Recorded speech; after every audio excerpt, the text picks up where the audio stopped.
Your Excellency, Phil Pullela, I'm a correspondent for Reuters. How do you see your role? I would venture to say that most of the people in this room are very critical of the current pontiff.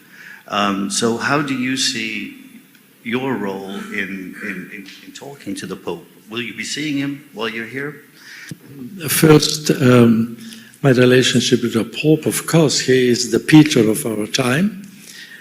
I am, as a bishop, the member of the collegium of the bishops, and so and the relationship with the Pope is brothers, fraternity first. The Pope is not a boss, in a worldly manner, and the bishops are not employees. This would be very worldly, and this is not correct.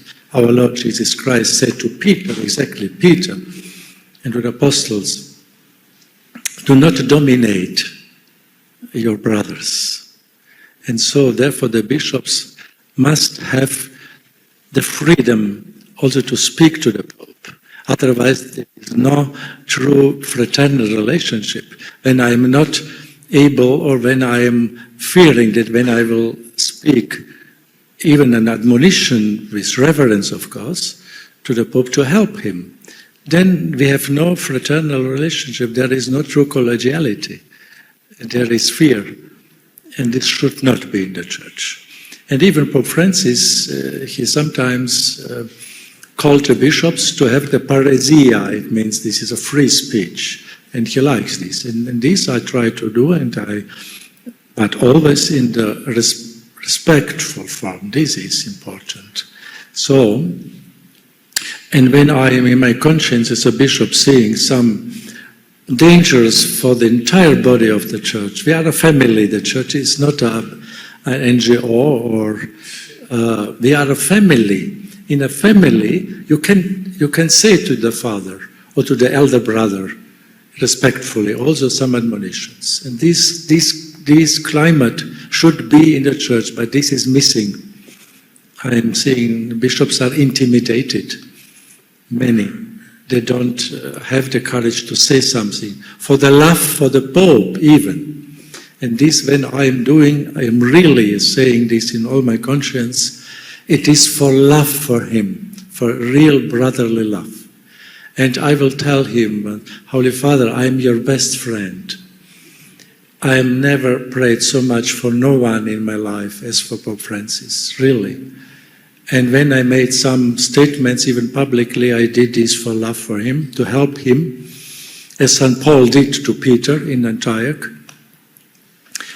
or as some saints did in the past, St. Bridget, St. Catherine of Siena. They addressed the popes with very clear statements. And so I think this should be our climate in the Church, spiritual.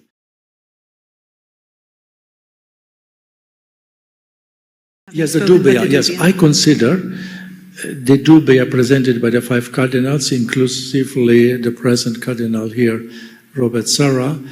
It's a great work. It will go down in history as a heroic act, I think. It will go down in history. We should live not for this time. We should live for next 100 to 200 years and for eternity. This matters. Not what today is said about this, but it is objectively, I think it was a must-needed action of the cardinals to present the Pope the dubia in clarity. And I think it is a meritorious, heroic act. Claire Gengreve, Religion News Service. Since we're on topic, I would like to know what both of you think about the answers that Pope Francis provided regarding the dubia. The answers the Pope provided are unfortunately unsatisfactory. They cause more dubia than resolved. We have to be honest. We cannot make here some fictions and to lie one to another. It would be not honest. We are not little children. We have to be honest. The answers was confusing, vague, an art of confusion, really, the answers. This must be stated. Unfortunately, we have to state this and then to pray for the Pope to help him, maybe to give then more clear answers to help him.